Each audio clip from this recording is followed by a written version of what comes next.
Secondly, I want to respond to 2 letters that were received from police. The 2 letters were signed by Mr. Nwajira John. And then there was a police statement that was signed by Mr. Tumusime Kasigazi, the Deputy Inspector General of Police. In the first letter, dated 7 September, they purportedly asked us to hold our activities because Kyagulanyi Ssentamu was apparently a target of terrorists and they could not protect us, so they wanted us to hold our activities. They claimed that they had received intelligence information that my life was in danger. Of course, that is not surprising. My life has always been in danger, and the culprits have always been Museveni's regime. They tried to take my life in Arua on the 13th of August 2018. They tried to kill me during the presidential campaign, and yes, we revealed to the nation twice that we had information from reliable sources that they were targeting my life because they are scared. This is not surprising because this is their historical modus operandi. This is what the NRA regime has been doing since their days when they were still rebels and therefore terrorists. As soon as we announced our mobilization tour, they immediately started talking about the terrorism. They were not talking about the terrorism when Museveni's son or Nabanja were moving around the country. But as soon as we announced our program, then the talk of terrorism came out. It is clear to everyone that they intended to create fear in the population in order to find reason to block us from proceeding with our programs, especially here in Kampala metropolitan region. You know they are very scared. Everyone knows their intention, but we constantly expose them. The second letter purportedly asked us to stop our activities, claiming that we haven't been abiding by the regulations. When we wrote to the police, we just notified them. We never asked for permission from the police because there's no law whatsoever that requires us to seek permission from the police. So we did not ask for permission from them. In his statement, Kasigazi purports to ban activities of an unofficial political party, which power he does not have. He does not have power to ban activities of a political party. You know? So I want to assure you that we will never, I repeat, we shall never obey any illegal and emotional orders.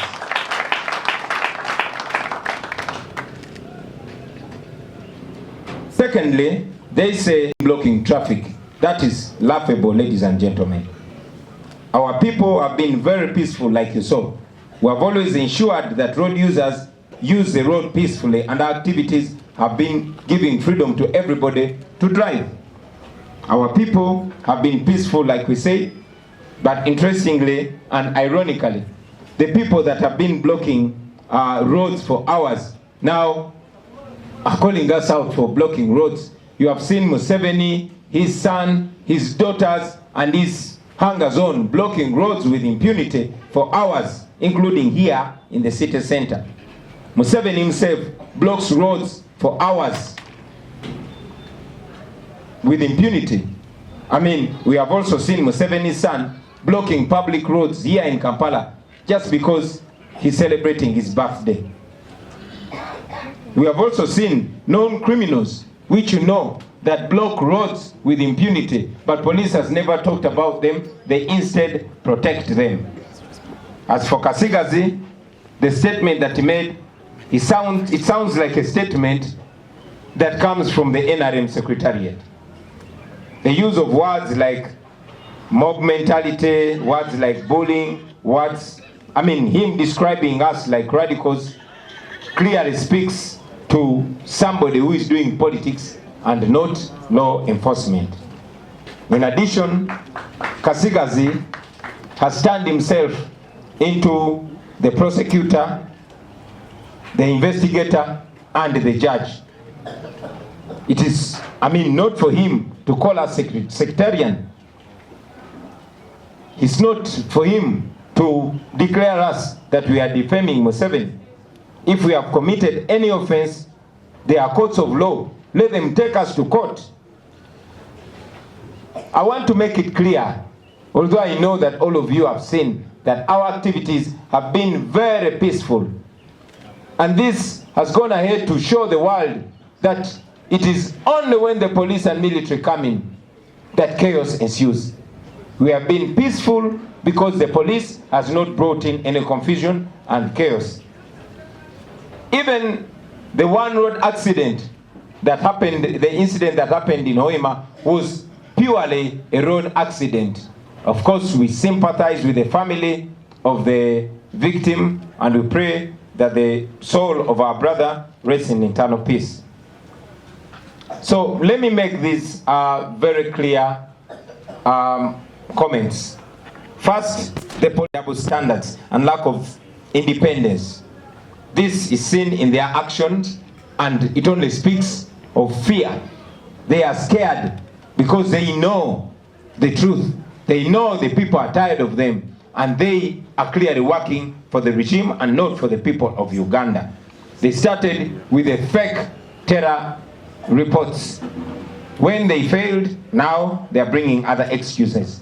I want to assure the nation that our business first and foremost is to remove the regime in power, because that's the excuse they also gave. Yes, we want to remove Museveni's regime. We don't pretend about it because it is illegitimate. It has violated every constitutional principle and it's upon us to remove that regime. Article 3 of the Constitution empowers us to do what we have to do to restore our constitutional order. So we are within the Constitution. If you disagree with us, if you think we are breaking the law, we are ready to face the courts of law. Notify them, and we continue to notify. We have notified them in the past and we shall continue to notify them. We don't seek for your permission, Mr. Kasigazi, because you have no power to permit us. We have that right within the law and we shall continue exercising it. I also want to reassert that the police is not a court. If they claim that we committed any offenses like defamation or promoted sectarianism, then let them go to court. We shall meet them in court. I want to remind the country and to debunk their tribal talk. You all have been seeing me live with my team. We have given the same message to every region in the country. The same message in Ankole, the same message in Toro, the same message in Busoga, the same message in the north, and the same message here in Uganda. It's only when we came here in Uganda that they decided to brand us sectarian, but it's the same message that we have been giving. And you all notice that those who practice tribalism and sectarianism get very scared when we condemn tribalism and sectarianism. Museveni and his regime are the masters of tribalism and sectarianism. And this is an issue that they've intimidated every Ugandan not to talk about. Well, not Shagulan.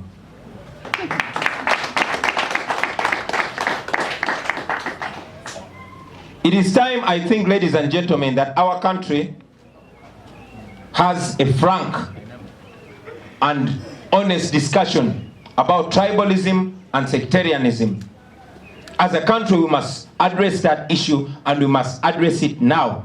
We must address the issue of mass land grabbing in Greater Luweero and many other parts of Busoga, in Bunyoro, and in the north of Uganda. I want to assure the people that we shall reach them everywhere. We shall come to you. Don't be intimidated by these criminals, because they are not enforcing the law, but they are only trying to ensure that the regime survives. I want to thank you very much for listening to me. Katika mbize ne mu Luganda musobole okuntegeera obulungi. Nyabo twagala okubebaza olw'okujja wano leero. Twagala okutwala mukisa guno okulisayo bannaffe bonna gye twabadde mu nationwide tour. Tuli basanyufu nnyo era tusanyukira, twebaza yonna Abannayuganda batwaniriza n'essanyu. Twebaza abantu b'Omwankole gye twali Embarara, twebaza abantu b'e Fort Portal mu Tooro, twebaza abantu b'e Kasese mu Lwenzori. twagala okwebaza abantu b'e Mayuge mu Busoga, abantu b'e Busia mu Bukedi, twebaza abantu b'e Mbale mu Bugisu n'abantu b'e Lira mu Lango. Twagala okwebaza abantu b'e Luweero mu Buganda n'abantu b'e Hoima mu Bunyoro. Twagala n'okwebaza n'amaanyi abantu ba Arua mu West Nile olw'okutwaniriza n'omukwano. Miliyoni ne miliyoni ne miliyoni z'abantu basebo ne banyabo mwalabe batwanirizanga emitwalo n'emitwalo gitwaniriza mu buli kitundu kye tutuukamu. Ekyo no tetukitwala lightly. Mwebale nnyo bannange, mwebalire ddala. Yonna gye twatuuse mwalabe nti abantu batwaniriza n'essanyu nga tebaniriza ffe ng'abantu abazze, wabula nga baniriza message ey'enkyukakyuka, message y'okwenunula, era bakimekirize clear tibakoye Museveni ne gavumenti ye ey'ababbi ey'abatemu.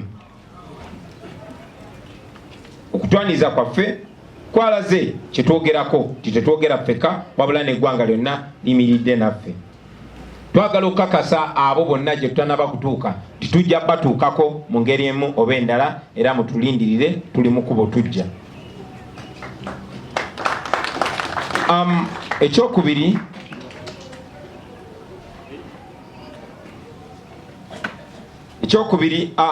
abantu b'e Kabale mbeebaziza, Saasi Mavini, abantu b'ewamwe mbeebaziza. Nsaba ssebo okutuma okutwebaliza abantu b'e Kabale mu Kigezi olw'okutwaniriza n'omukwano. Beebale munonga abantu ba Kabale, abantu ba Kigezi. Ekyokubiri, njagala nnyo okwanukula ebbaluwa ebbiri ze twafunye okuva mu poliisi, ng'ebbiri zatusindikiriddwa mwami Nuwagira John, n'okwanukula ekiwandiiko kya poliisi ekyasayinigiddwa mwami Tumusiime Kasigazi nga yuno yamyuka mbu yamyuka omuduumizi wa poliisi, naye mwenna mumanyi ani adumira poliisi.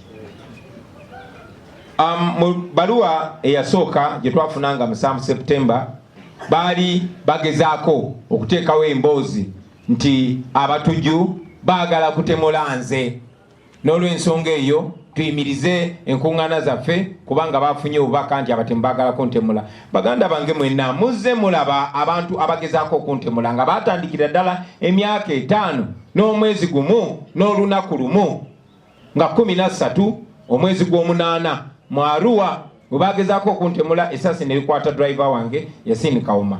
Bagezaako okuntemula nga tuli mu campaign, esasi lyayita wakati wange ne Honorable Zake, era bazze bagezaako okusala entoto ez'okulaba nga batujjawo. Twafuna information okuva mu bifo ebyesigika nti baali bagezaako tutemulira Kabale, era information eyo tuze tugifuna, era nammwe mwalaba abasajja abatali mu uniform ya police oba y'amagye nga bambalidde emigemera wala nga batambulira kumpi. Mwalaba n'omusajja kamera gwe zakwatanga agezaako kujjawo pistol n'amala n'agizaayo. So tumanyi nti mmwe abasajja ba Museveni mwe mugezaako okuntemula, tewali muntu mulala yenna, naye mumanyi ekiyinza okuddako. Sijja kirumamu ekyo. Bagamba nti baali bafunye intelligence nti waliwo abaali baagala otutemula. Of course tekyewunyisa kubanga yenkola yaabwe abo abasajja. Okuva lwe twalangirira nti tugenda kutandika okutalaga eggwanga, baatandikirawo okwefulukuta okusala amagezi nga bagezaako okulaba engeri gye basobola okutulemesa. Awo we baayiyiza ekiboozi ekya terrorism, naye nga buli omu ku mmwe amanyi ekigendererwa kyabwe. Ekigendererwa kyabwe kwe kuteekawo okutya mu bannayuganda basobole okufuna ensonga yonna yonna etulemesa okugenda maaso n'enteekateeka zaffe. Naye era tekyewunyisa kino baakitandikira ddala kuva dda. Bw'oba osomye ebitabo byabwe nga mwe muli n'ekyakazoola ojja kulaba nti fear ne terrorism mwami Museveni ne bayeekera banne kye baakozesanga okuteeka okutya mu mitima gy'abannayuganda. Kyannaku nti tebalina kye bayize era tebalina kyebeerabidde. Oluvannyuma lw'emyaka 37 bakyakola ebintu bye bimu lwakuba ffe generation yaffe ate embuufu nnyo era emanyi obukodyo bwabwe bwonna. So njagala kifuula very clear basebo ne banyabo nti ffe bwe twawandikira police tetwagiwandikira kugisaba lukusa, nedda twabawandikira kubategeeza kubanga tewali tteeka lyonna mu mateeka ga Uganda litwetaagisa kusaba lukusa poliisi okukola bye tulina okukola. mu statement ya mwami Kasigazi yefudde awera ebikolwa ebiri mu mateeka eby'ekibiina ekyobukulembeze ekiri mu mateeka kugondera biragiro byonna bya bumenyi bw'amateeka. Buli kye tukola kiri mu mateeka era tujja kugenda maaso nga tukikola. Bwe muba mwagala okutuukiriza ettemu lye mubadde muteekateeka ku bannayuganda, ensi yonna yonna ebatunuulidde, naye tetugenda kugoberera biragiro byonna bya bumenyi bw'amateeka. Njagala okujjukiza mwami Kasigazi nti talina buyinza kuwera bikolwa biri mu mateeka, bikolwa bya kibiina kya bifuzi ekiri mu mateeka ekiwandiise. Mwenna mulabye nti abantu baffe babadde baddembe yonna yonna gye tubadde, era kyongedde okukakasa eggwanga nti buli owabeerawo akavuyo poliisi yebeera ekaleese. Poliisi bwe batekoze kavuyo tewabeera kavuyo, amagye bwe bagaba tegakoze kavuyo tewabeera kavuyo. Tewali kizibu kyonna kyonna kyabaddewo mu nkuŋŋaana zonna ze tukubye okumala kumpi wiiki 3, tewali kavuyo konna kabaddewo.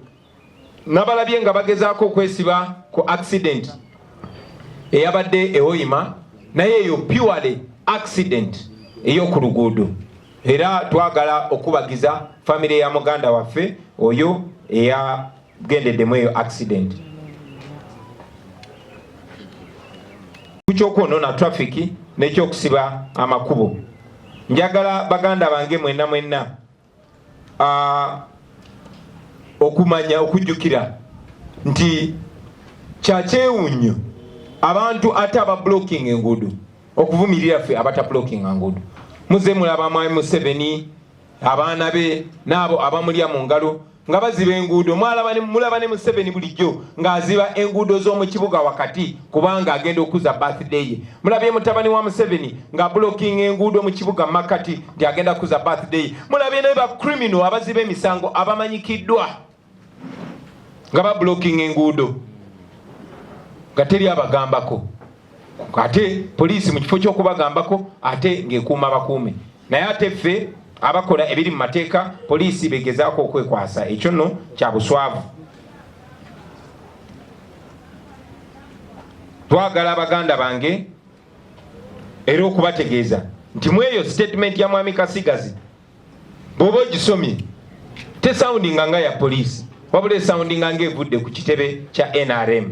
Njagala okuwa mwami Kasigazi amagezi nti kyandibadde kirungi n'ajjamu uniform ya poliisi n'agenda ne bamudeployinga ku kitebe kya NRM n'aboogerera, kubanga enkozesa y'ebigambo nga mob mentality oba abayaaye nga bullying n'atudescribinga n'atunyonnyola nga baradicals n'ebirala ebifaanana bwe bityo ali mu kuzannya byabufuzi bya NRM, so si kwatisa amateeka. Mwami Kasigazi jjamu uniform yaffe ogende bakuwa omulimu ku NRM. Of course sobola kwerabira kwebaza abakulembeze n'abasirikale n'abapoliisi abakumye eddembe wiiki 3 eziyise. Kati nno tubasaba muleme kukozesebwa ate kwonona linnya limbadde mwekoledde. Let me say that again in English. I want to salute the police officers and the UPDF officers that have been law abiding. They've respected the law. They've not violated any human rights. They've not created any chaos. And I beseech you not to be used by these criminals that are clearly on their way out. Yagenze maaso nga yefuula ye investigator, ye prosecutor, ate ye mulamuzi, kubanga bwajja n'atusalira omusango nti twavumiridde mwami Museveni, titwayogedde ku busosoze mu mawanga. Mwami Kasigazi gwe ne poliisi temuyina buyinza kusala musango. Bw'oba olaba nga tulina etteeka lye twamenye, waliwo ekkooti ez'amateeka, genda mu kkooti oba tuguleko omusango tusisinkane mu kkooti tuwere ennembe nagwo. Ekyo nno kyongera okubalaga bannange nti bano abantu batya nnyo eppeesa lya tribalism kubanga be ba number 1 tribalist. Message gye twabadde tuwa eggwanga lyonna yabadde message y'emu. Twabadde message y'emu Ankole, twabadde message y'emu Ekigezi, message y'emu Kasese, message y'emu Elango, message y'emu Busoga ne Bunyoro. Lwaki bwe twatuse mu Buganda wano mwakuyise kusosola mu mawanga? Kye mugamba wano mu Buganda tetulina kwogera ku bizibu biruma Baganda wano. Mwagala kuŋŋamba tetulina kwogera ku kibataka ekigenda mu maaso mu Buganda wano. Mwagala kutugamba tetulina kusonga lunwe ku busosoze mu mawanga mwe mugeze mwolesa mu buli kitongole kya gavumenti kyonna. Ekiseera kituuse eggwanga nga Uganda twogere ku busosoze mu mawanga nga tetwefenyafenya nga tewali kutiisatiisa.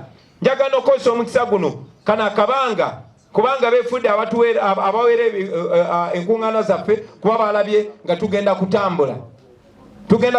Tulina convention e Canada era ngenda gendayo nsisinkane abakulembeze baffe ne bannayuganda bali e Canada. Naye mu zino wiiki ebbiri zesigenda kubaawo njagala okusaba mwenna bannayuganda mukitaking upon yourself lime kubeera ddoboozi lyange nga Kyagulanyi oba ddoboozi lya NUP. Mwenna njagala mugyeyo obusosoze mu mawanga obuli kunze ng'omuntu bwe buba nga we buli. Mugyeyo n'obusosoze mu mawanga obuli mu buli kitongole kya gavumenti kyonna. Mwe abali ku social media musobola okikola. Njagala obbasaba mukube torch kubanga kino kyamwe nga bannayuganda mulabise. Then oluvannyuma lw'ezo wiiki bbiri njagala batubuulire nze ne Mwami Museveni ne gavumenti ye baani ba tribalist abatuufu. Bw'oba ogamba nti ffe twogera ku mukusosola mawanga ogwo musango. Okusosola mu mawanga musango. Njagala munziguleko omusango ogw'okusosola mu mawanga tulembe nagwo. Bwe kiba kibalemye musirike muleke tubalabise kubanga mukimanyi nti mwe mukikola. Naye kyewuunyisa nti ate abakola obusosoze ababusa mu bikolwa ate babuvumirira ffe ababwogerako. Ekyo tekigenda kola. Ako kabadde nga akakodyo ka Mwami Museveni ne gavumenti ye okupracticinga tribalism ate ne batiisatiisa eggwanga lyonna butemukyogerako. Oba okyogerako bajja gamba oli tribalist. Nja kukyogerako, njagenda maaso kyogerako. Njagala n'obbasaba mwenna mu Uganda mukyogereko mulabise buli omu nange nga mwendi bw'abaawo omuntu omusosoze mu mawanga. Ekiseera kituuse twogere ku nsonga eyo. Sebo ne banyabo njagala okwongera okukatiriza nti bano abasajja baagala nnyo okweka okutya kwabwe mu bintu ebyenjawulo. Basooka kuleeta obufere obw'abateralisti, ekyo ne kiyiika. Ne bajja ne bagamba nti baagala kunzita, ekyo ne kiyiika. Kakati beesibye mbu ku traffic, ekyo nakyo tekimekinga makulu. Nkakasa nti mu wiiki ebbiri setugenda okuwummulamu bajja kuleeta ebibuuzo ebirala byanjawulo. Njagala okubasoomoozamu abapoliisi nammwe abasirikale, si abapoliisi abakuuma amateeka naye gwe Mwami Kasigazi tumusiime kubanga kati Kasigazi tumusiime ye handala wa Museveni omupya. Eva abadde nga alina gwalondayo n'akozesa okutulugunya bannayuganda kati Kasigazi ye mupya. Twagala oveeyo owe ensonga ezisimba bwe ziba zikulemye tuula wansi onywe ku mazzi.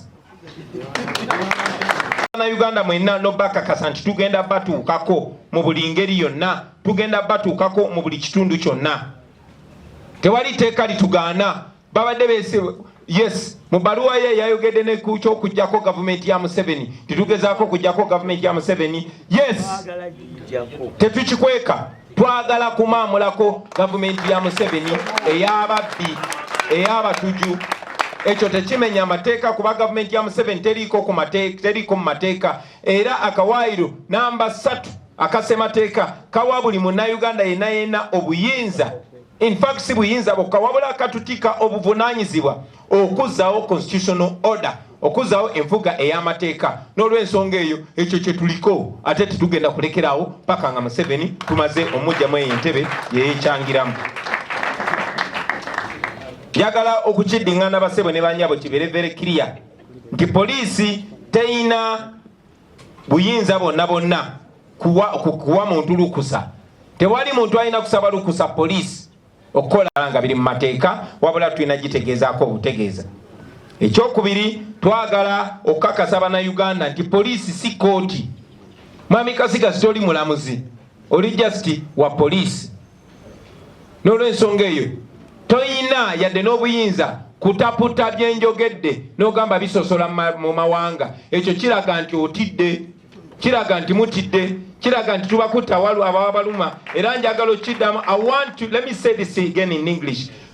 We are going to be away for 2 weeks. I am traveling to Canada to attend a convention and meet other Ugandans there. But in these 2 weeks, I want to request all of you Ugandans to take it upon yourself Because like I said, a time has come for us as a nation to have a frank conversation on tribalism and sectarianism. So I want to ask all of you brothers and sisters to use your social media, to use all the platforms to expose tribalism and sectarianism wherever it is. Whether it is with me, please expose me and expose the tribalism. If it is in any government institution, in state house, in the military, in police, in any government institution, please expose the tribalism and the sectarianism and the Tetubatya mu Luzungu and the nepotism. Expose it.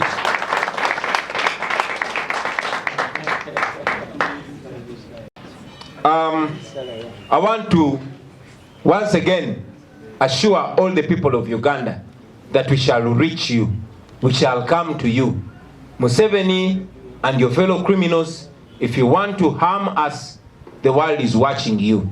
You have tried it so many times. We are not scared of you because you cannot kill all of us. Thank you very much, ladies and gentlemen, for listening to me, for God and my country.